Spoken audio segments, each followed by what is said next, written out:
우리가 지난 시간에 본문으로 살펴보았던 요한복음 5장 34절까지의 말씀을 통해서 우리는 왜 예수님이 하나님의 아들이심에 대하여 굳이 사람의 증거를 필요로 하지 않으시는가를 살펴봤고요. 동시에 그럼에도 불구하고 왜 굳이 예수님이 사람의 증거를 취하기도 하시는가에 대한 이유를 우리가 잠시 나누어 봤었습니다. 오늘도 그 말씀의 연장선상이 될 텐데요. 여러분, 예수님은 하나님의 아들이심을 믿으시죠? 그리고 메시아이시며 유일한 구원자 그리스도이심을 우리는 믿는 믿음을 갖고 있는 것으로 믿습니다. 그리고 이 사실을 증명하는 일에는 사람의 도움이 필요하지 않은 것이죠. 예수님도 말씀하셨죠. 나는 사람에게 증언을 취하지 않는다. 오늘 말씀에도 있었죠. 나는 사람으로부터 영광을 받지 않는다. 영광을 취하지 않는다 라고 말이죠. 이것은 너무나 당연한 일이라고 할 수가 있을 것입니다. 전능하신 하나님에 비해서 연약한 우리 같은 너무나 미약한 피조물이기 때문에, 그래서 피조물이 말이죠, 그를 지으신 조물주에 관해 결정적인 가치를 지닌 무언가를 증언하거나 또 무언가를 증명할 수 있는 능력이 있을까? 그거는 존재할 수가 없는 것입니다. 그래서 예수님께서도 말씀하신 겁니다. 나는 사람에게 증언을 취할 필요가 없다라고 말이시죠. 그런데도 불구하고 왜 예수님은 인간의 입에서 나오는 증언을 취하시는 것일까? 필요 없는데도, 하나도 아쉬울 게 없다고 하시는데도 왜 예수님은 인간의 입에서 나오는 그 증언들을 취하기로 결정하시는가라고 하는 말씀인 것입니다. 그래도 인간의 증언이 없는 것보다는 있는 것이 낫겠다라고 생각하셨기 때문은 아닐까요? 나 같은 작은 믿음을 가진 사람의 부족한 신앙 고백도 예수님의 사역에 보탬이 된다고 여기셨기 때문은 아니겠는가라고 하는 말씀입니다. 여러분, 때로는 인간도 어떤 것에 대해 만족하긴 하지만 여전히 아쉬운 감정을, 그 느낌을 계속 가지는 경우들도 있지 않을까요? 축구 경기를 보다 보면 3대0, 4대0, 5대0으로 일방적으로 이기는 경기를 볼 수 있는데요. 그런 종류의 경기 때마다 제가 흥미롭게 봤던 부분이 있는데, 이기고 있는 팀의 감독들이 자기 팀이 한 골씩 넣을 때마다 보여주는 반응에 관한 것입니다. 제가 보니까 3대0으로 이기고 있는데 한 골 더 넣었는데도 4대0이 되면 그때는 좀 기쁨이 줄어들 것 같은데 그렇지가 않더라고요. 변함없이 감독들은 더 골 넣은 것을 기뻐하고 더 흡족해 하는 것을 보았습니다. 저 같으면 저 정도도 충분히 이길 수 있는 거니까 적당히 해도 되지 않을까 생각이 들지만, 냉혹한 승부의 세계에서 평생 살아온 감독들은 전혀 그럴 생각이 없어 보인단 말이죠. 그 정도 강력한 승부 욕구가 있어야 그 세계에서 살아남는다는 생각을 해보게 되었습니다. 저같이 상대팀에 대한 안쓰러운 마음을 갖는다든지 이런 태도는 냉혹한 승부의 세계에서 도움이 되지 않는 것 같습니다. 대학원생들이요, 자기의 논문을 완성하기 위해서 사람들에게 설문조사하는 경우가 많거든요. 이런 설문조사는 번거롭고 힘든 작업이 될 경우가 많습니다. 그런데 논문에서 요구되는 설문조사의 인원이 예를 들어 100명 정도면 충분한 상황인데도 어떤 학생은 가까스로 100명 채우고 더 이상 안 하기도 하고, 어떤 학생은 100명을 다 채운 다음에도 150명, 200명 좀 더 높은 점수를 받지 않을까 기대하는 마음으로 더 많이 하는 경우도 있습니다. 그 심리가 뭐겠습니까? 안 하는 것보다는 더 낫지 않을까? 없는 것보다는 조금이라도 더 있는 게 괜찮지 않을까? 이런 생각을 하는 것이겠죠. 선거를 치르는 정치인들도 보면은 과반수만 넘으면 다 당선인데도 다들 보면 압도적인 차이로 이기고 싶어 한단 말이죠. 이유가 뭘까요? 나를 지지해주는, 나를 인정해주는 지지자들이 많으면 많을수록 좋다, 이런 생각들을 하기 때문이죠.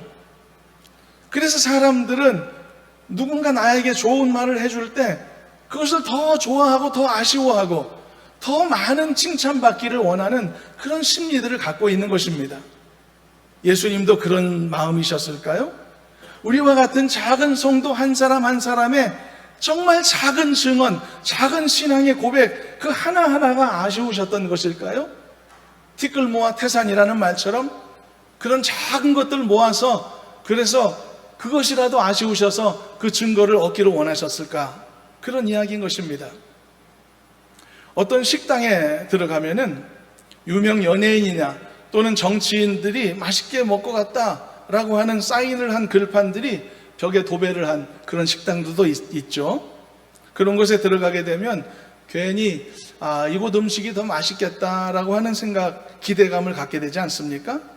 그 많은 사람들의 증언들이 나에게 영향을 주는 결과이겠죠? 이것이 다수가 우리들에게 주는 효과 아니겠습니까? 댓글이 더 많이 달린 기사를 더 궁금해하고 더 보고 싶어하는 심리가 있고, 평점이 높은 영화나 드라마나 이런 곳에 대해서 더 보고 싶어하는 마음이 생기는 경우도 같은 이유 때문이겠죠? 바로 예수님도 이런 이유를 염두에 두셨던 것일까요?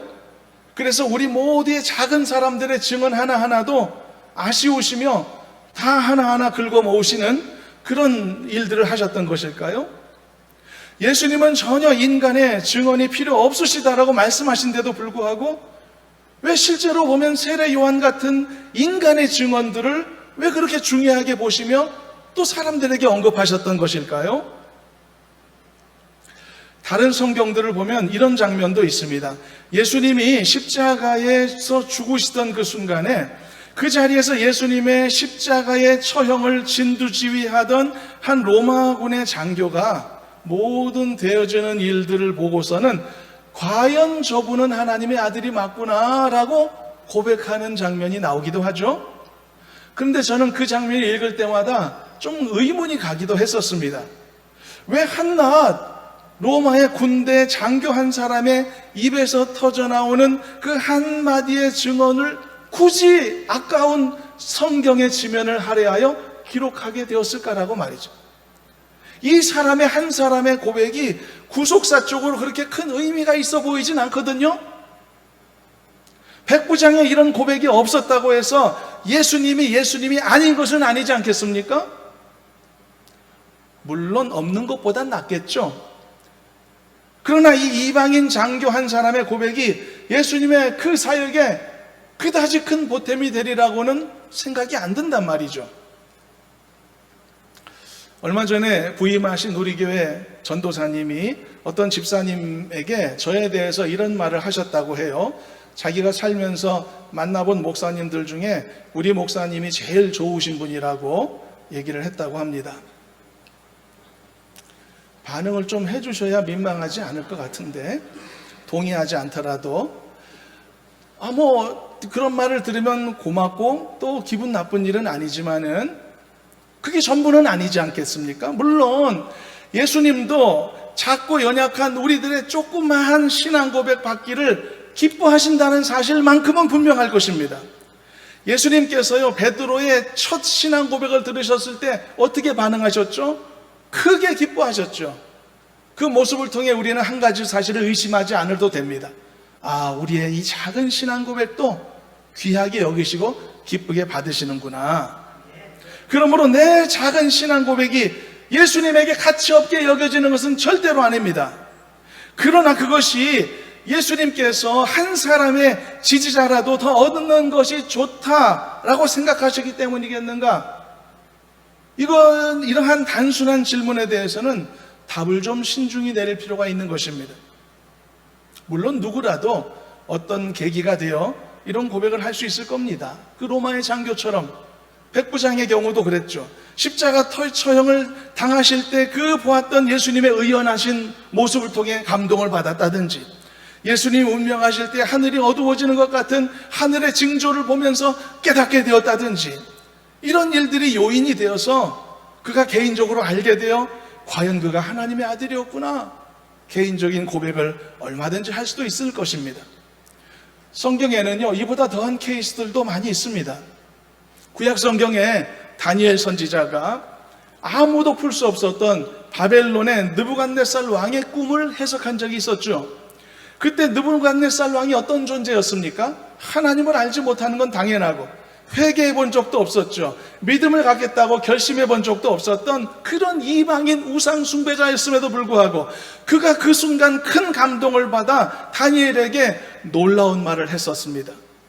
느부갓네살이 다니엘에게 뭐라고 말했었죠? 너의 하나님은 참 신들의 신이시며 모든 왕의 주제이시로다. 할렐루야. 어떤 적당히 믿는 이 시대의 어떤 신자들보다 훨씬 나은 고백을 하지 않았습니까? 감동적인 신앙 고백이죠. 그런데 놀랄만한 일이긴 합니다만, 그러나 과연 하나님이 정말 이런 사람들의 증언까지 필요로 하셨겠느냐는 것입니다. 스스로는 하나님도 믿지 않았고 우상숭배의 나라의 왕이 이런 식으로 하나님을 시인하는 행위가 정말 하나님께 도움이 되었겠느냐는 것이죠. 먼저 믿고 있는 신자들에게는 감동이 될 수도 있을 것이고, 아직 믿지 않는 어떤 사람들에게는 굉장한 도전이 될 수도 있겠고, 궁금증을, 호기심을 유발하는 경우도 있을 수가 있겠지만, 과연 하나님께 유익이 되겠냐는 것입니다. 이 질문을 하는 것입니다. 누구를 위해 이런 일을 하셨냐? 이런 질문을 하는 것입니다. 한 사람의 증언이라도 아쉬워서 온통 벽을 유명 인사들의 사인으로 도배한 식당의 모습처럼 하나님이 이런저런 사람들의 증언이 아쉬우셔서 이 제한된 성경책 속에 이런 사람들의 증거들을 수두룩하게 쌓아 놓으셨을까라고 하는 것입니다. 그건 아니라는 것입니다. 결론적으로 다시 말씀하지만 예수님은 하나님으로부터, 사람으로부터 이런 종류의 증거를 취하실 이유가 없으신 것입니다. 그런데도 불구하고 왜 백부장의 증언이 굳이 성경에 기록되었나? 그리고 느부갓네살 왕의 그 증언이 왜 굳이 성경에 기록되었나? 그 이유는요, 그리고 예수님의 공생애 앞에서 사람이었던, 인간이었던 세례 요한이라는 자의 예수님에 대한 증언이 굳이 기록되었고 굳이 예수님의 입에 의해 언급되었던 이유는 뭐냐? 그것은 예수님께서 이들을 통해 자기 증명을 하시고자 하셨던 것 때문이 아니고, 먼저 하나님을 경험할 수 있었던 이런 사람들의 증언을 듣는 이들로 하여금 도전을 받게 하고 확신을 얻게 하여서 그들이 더욱 거침없이 이 구원의 길을 달려가게 하시고자 하는 이런 분명한 선한 목적이 있으셨기 때문이라는 것입니다. 그래서 예수님께서 자신에 대한 사람들의 증언이라도 매우 귀하게 여기셨던 것입니다. 결국 결론은 이것은 예수님 자신 때문이 아닌 것입니다. 이 증언을 듣고서 영향을 받고 은혜를 받게 될 나를 위함이었다는 것입니다. 우리들을 위함이었다라고 하는 것입니다. 이것이 오늘 말씀의 요지입니다. 하나님은 나를 위해 일하시는 것입니다. 하나님은 나를 위해 역사하시는 것입니다. 나 때문에 이 모든 하나님의 일들을 펼치시는 것입니다. 하나님 자신 때문이 아닙니다.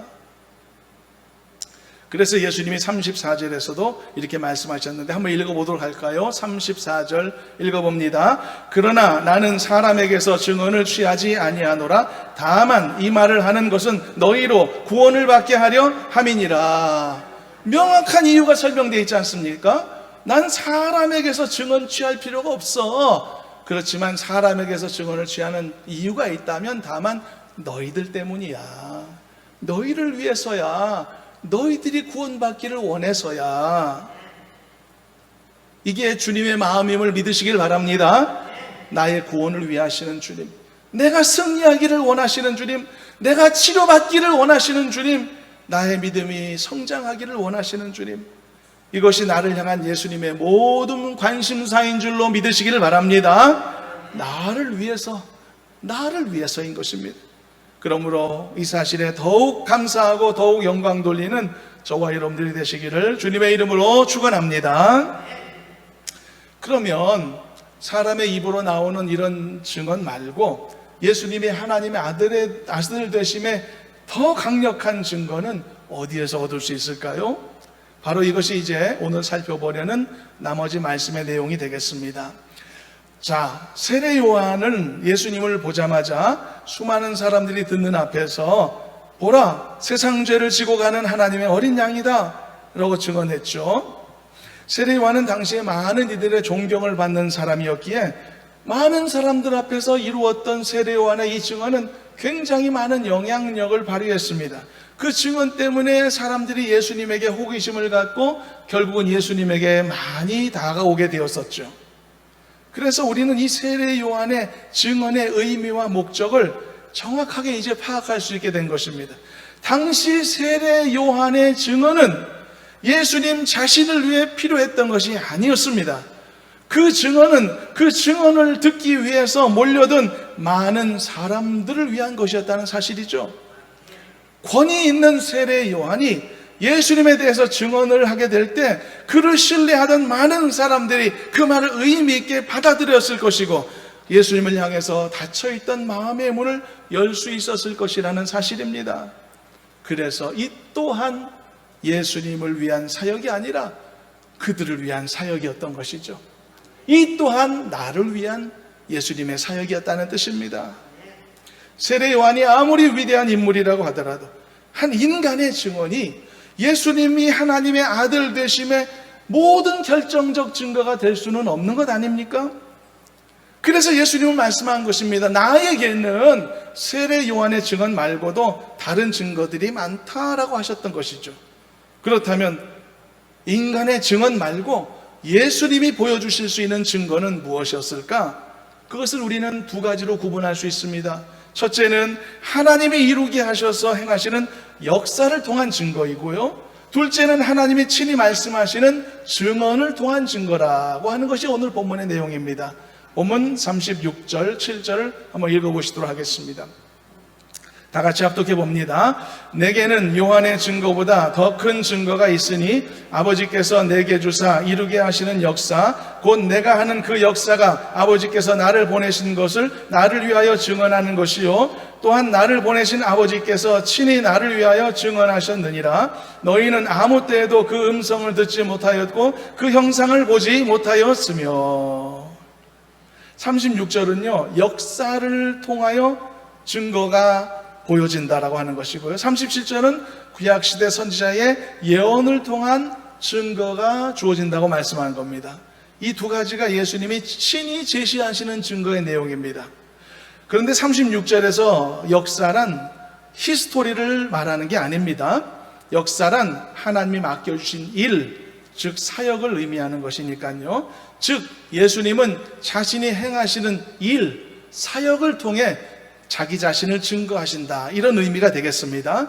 그리고 37절에서 말씀하신 증거는 예언과 예언의 성취를 말하는 겁니다. 이것 또한 강력한 자기 증거의 방식인 것이죠. 그렇습니다. 예수님은 구약 성경의 예언대로 이 세상에 오신 하나님의 아들이신 줄로 믿습니다. 예언과 예언의 성취만큼 강력한 자기 증거는 없는 것입니다. 여러분, 하나님이 예언하신 것과 그 예언의 성취가 우리에게 주어진 하나님의 말씀이라는 것을 기억하시기를 바라고요, 이것이 인간 세례 요한의 입술에서 나오는 증언과 비교할 수 없다는 사실, 이것이 로마의 백부장 같은 사람의 입술에서 나오는 증거와 비교될 수 없다는 사실을 기억하시고 말씀 속에서 하나님의 하나님 되심과 예수님의 하나님의 아들 되심의 강력한 증거들을 더 풍성하게 얻으시고 경험하실 수 있는 우리 모두가 되기를 간절히 소망합니다. 이것이 예수님이 내어놓으신 예수님의 하나님 되심과 하나님의 아들 되심의 증거들이라는 것이죠. 이 두 가지 중에서 더 예수님이 강조하시는 것은 두 번째, 첫 번째, 그리고 예수님의 역사를 통한 증거입니다. 36절만 다시 한번 읽어보도록 하겠습니다. 36절입니다. 내게는 요한의 증거보다 더 큰 증거가 있으니 아버지께서 내게 주사 이루게 하시는 역사, 곧 내가 하는 그 역사가 아버지께서 나를 보내신 것을 나를 위하여 증언하는 것이요. 이것은 굉장히 중요한 한 가지 원리에 입각하기도 하죠. 예수님이 산상설교에서 이런 말씀을 하신 게 있는데 마태복음 7장 20절, 짧으니까 금방 읽어보도록 하겠습니다. 합독합니다. 이러므로 그들의 열매로 그들을 알리라. 너무너무 당연하고 자연스러운 원리죠. 그들이 누구냐? 그들이 어떤 사람이냐? 그들이 어떤 인생을 살아왔냐? 아무도 알 수 없죠. 과거를 어떻게, 지난 과거의 시간을 어떻게 들춰봅니까? 그러나 한 가지는 볼 수 있다. 그가 내어놓은 인생의 열매를 보면 알 수 있다. 모든 열매가요, 씨라는 형태로 존재할 때는 구분이 잘 되기가 어렵습니다. 도대체 그 씨가 어떤 열매를 낼 수 있는 씨인가를 구별하기가 힘듭니다. 다 그게 그거 같아 보이죠. 그러나 나중에 그 씨가 자라서 열매를 맺게 되는 과정이 되면 그제서야 그 씨가 무슨 씨인 줄도 다 모두가 알게 되는 것입니다. 하나님이요, 출애굽기를 통해서, 에스겔 말씀을 통해서 끝없이 반복하여 언급하신 멘트가 있습니다. 그게 바로 내가 여호와인 줄 그들이 알게 되리라. 홍해바다에서요, 애굽 사람들을 수장시키시는 일들을 통해서 그때도 하나님이 말씀하셨습니다. 내가 여호와인 줄 그들이 알리라. 또 온 나라에 내 위대함과 내 거룩함을 나타낼 것이라고 하시면서 또 말씀하셨죠. 내가 여호와인 줄 그들이 알게 되리라. 하나님은요, 하나님이 하신 일들을 보여주십니다. 그래서 온 만방과 온 족속과 나라들이 여호와 하나님이 한 분 하나님이라는 것을 부인하지 못하도록 만들어주시기도 하죠. 이처럼요, 거의 모든 일들은 그가 하는 일을 통해서, 그가 해왔던 일들을 통해서 그가 누군가를 알게 되는 겁니다. 심지어 우리도 마찬가지입니다. 우리가 참된 주님의 제자가 되었다는 사실 여부조차도 우리의 입술의 신앙 고백으로는 많이 부족한 것이죠. 우리의 삶을 통해 나타나는 삶의 열매들을 통해 그 사실이 증거되는 것이죠. 요한복음 13장 35절도 빠르게 읽어보도록 하겠습니다. 함께 읽어봅니다. 너희가 서로 사랑하면 이로써 모든 사람이 너희가 내 제자인 줄 알리라. 우리가 어떻게 예수님의 제자의 삶을 살아가는지 사람에게 보여줄 수 있습니까? 사랑을 통해서 보여준다는 것이죠. 그래서 우리 모두는 우리의 삶의 열매들을 은혜로운 것들로 채워야 할 줄로 믿습니다. 그래서 예수님도 그러셨듯이 자신의 역사를 통해서 자신을 증거하셨던 것처럼 우리도 우리가 바른 길 가고 있다는 사실을, 우리의 신앙이 거짓이 아니라는 사실을, 우리의 믿음이 참되고 진실되다는 사실을 하나님과 세상 앞에 증명할 수 있어야 할 것으로 믿습니다. 그러므로 여러분들도 귀한 신앙의 열매들을, 또 삶의 열매들을 많이 맺는 성도가 되시기를 바랍니다. 그래서 여러분들이 진정한 하나님의 자녀들이라는 것을 하나님 앞에서, 세상 앞에서도 정말 넉넉하게 인정받는 은혜가 있기를 주님의 이름으로 축원합니다. 그런데 우리가 착각하지 말아야 될 한 가지가 더 있습니다. 예수님의 사역을 통한 예수님의 자기 증명은 필요 없는 일이라고 했죠. 그런데 그조차도 반드시 필요한 부분은 아니라는 겁니다. 사람을 통해 얻으시는 증명은 필요 없다고 했죠. 그래서 예수님이 자기 사역을 통해 드러내신 자기 행위를 통해 나타나는 사역의 증거들이 강력한 것이라고 했는데 그조차도 실제로는 예수님에게 필요 없으신 부분이라는 그런 이야기인 것입니다. 여러분 보십시오. 하나님께서 홍해를 가르셨죠. 그 홍해를 가르는 기적을 베풀지 않으셨었다면 하나님이 아니십니까? 그건 아니죠. 그렇지 않습니다. 혹시 하나님이 이번에 나의 간절한 기도에 답하지 않으셨습니다. 내 간절한 기도에 반응을 하지 않으셨단 말이죠. 그렇다고 해서 하나님이 아니신가요? 그렇지 않다는 것입니다. 하나님은요, 아무 일도 하지 않으시더라도 여전히 전능하신 하나님이시며 스스로 계신 하나님이신 줄로 믿습니다. 하나님은 하나님이신 것입니다. 저 갈기가 더부룩한 숫사자가 아무 일도 안 하고 하루 종일 빈둥거리며 낮잠 자고 있더라도 사자는 사자인 것입니다.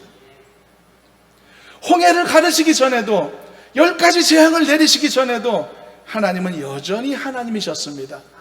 착각하시면 안 됩니다, 여러분. 근데 그 하나님이 말이죠, 홍해를 가르셨다는 말이에요. 그리고 강력한 손길로요, 이스라엘 백성들을 구원해내셨단 말이죠. 그것을 본 많은 목격자들, 그들이 비로소 여호와가 살아계신 하나님이라는 것을 알게 되어 유일한 한 분 하나님이라는 것을 고백할 수 있게 되었단 말입니다. 그때 하나님이 하나님 되신 거 아닙니다. 옛날에도 하나님은 하나님이셨단 말이죠. 그러나 그런 사건들을 통해 사람들이 비로소 그 사실들을 알게 되더라는 것이죠. 그래서 예수님도 예수님의 사역을 통한 자기 증명을 하시게 되었을 때 결국 알고 보면 그 또한 예수님을 위한 것이 아니라 나를 위한 것이란 말입니다. 나를 위해 예수님이 사역하시고 나를 위해 섬기셨다는 사실인 것입니다.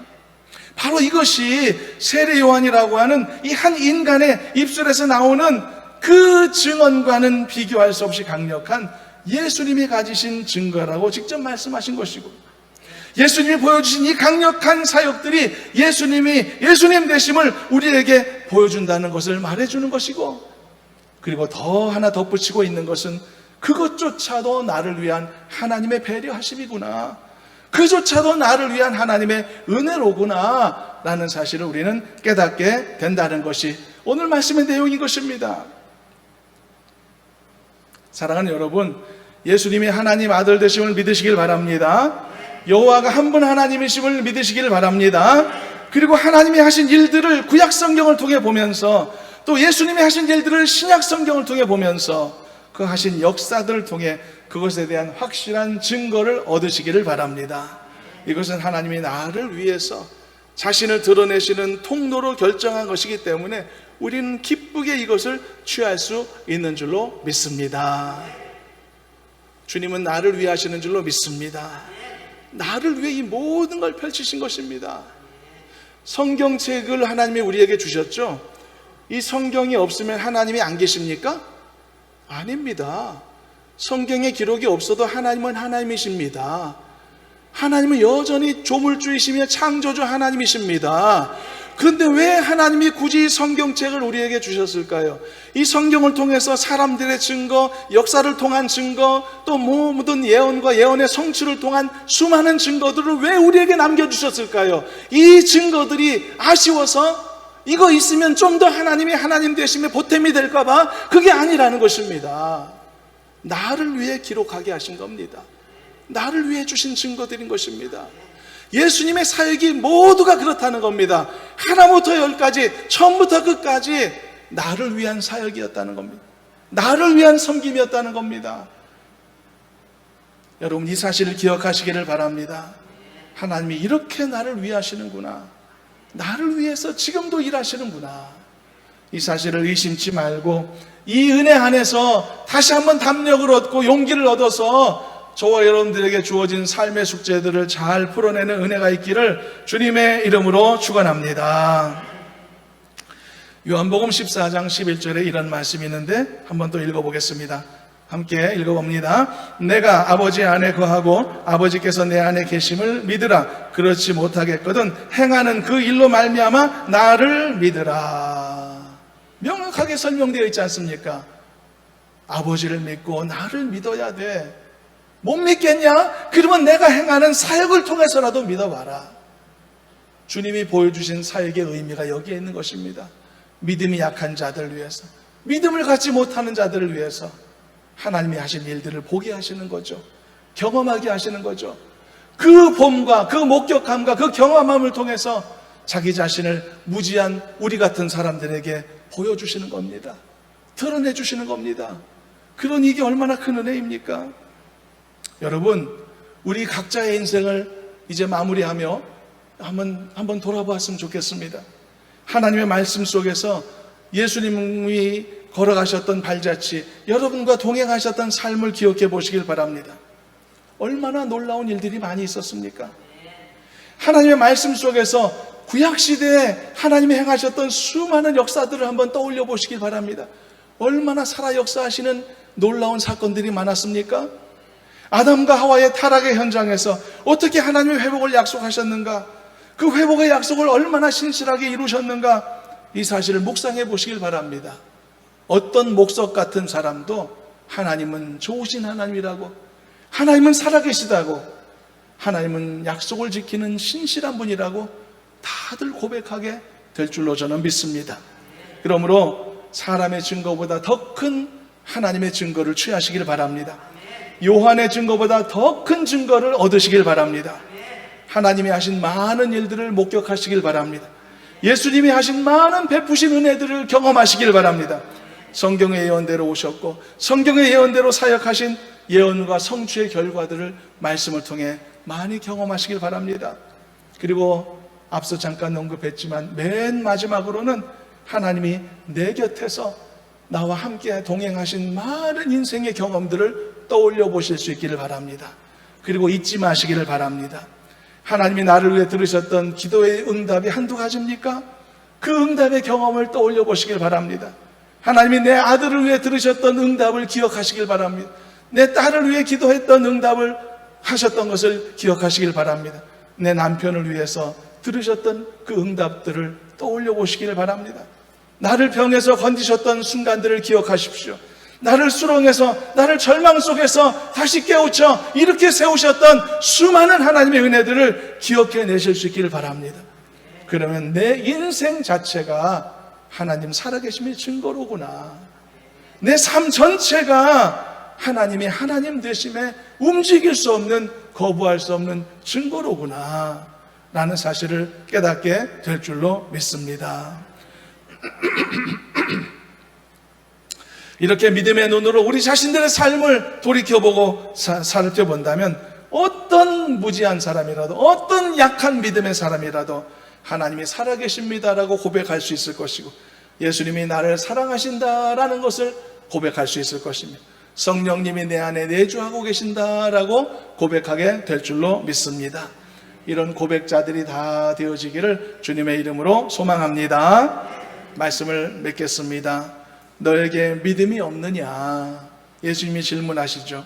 그러면서 그렇다면 너는 너를 위해서 내가 너에게 행한 수많은 일들을 기억하면서라도 너는 나를 믿어라 라고 예수님이 하신 말씀입니다. 평생 나를 붙들고 함께 하셨던 하나님을 기억하십시오. 좌절 중에 다시 일으켜 세우신 하나님을 기억하십시오. 병들었을 때 낫게 하셨던 하나님을 기억하십시오. 실패했을 때 다시 일어서게 하신 하나님을 기억하십시오. 시험 들었을 때 다시 겸손으로 회복하게 하신 하나님을 기억하십시오. 나를 위해 행하신 하나님, 나를 위해 많은 일들을 행하신 엄청난 역사들을 보면서 하나님의 하나님 되심과 예수님의 그리스도 되심을 더 힘차게 만방에 선포하고 전하는 복된 삶이 되시기를 주님의 이름으로 축원합니다. 하나님 감사합니다. 부족한 저희들을 이만큼 사랑하시고 인도하시며 은혜로 채워주시니 감사합니다. 주님의 돌보심과 함께 하심을 우리의 삶 속에 더 강하게 경험하게 하여 주시옵시고 입술로 힘있게 선포하는 복된 삶이 되게 해 주옵소서. 예수님의 이름으로 기도하옵나이다. 아멘.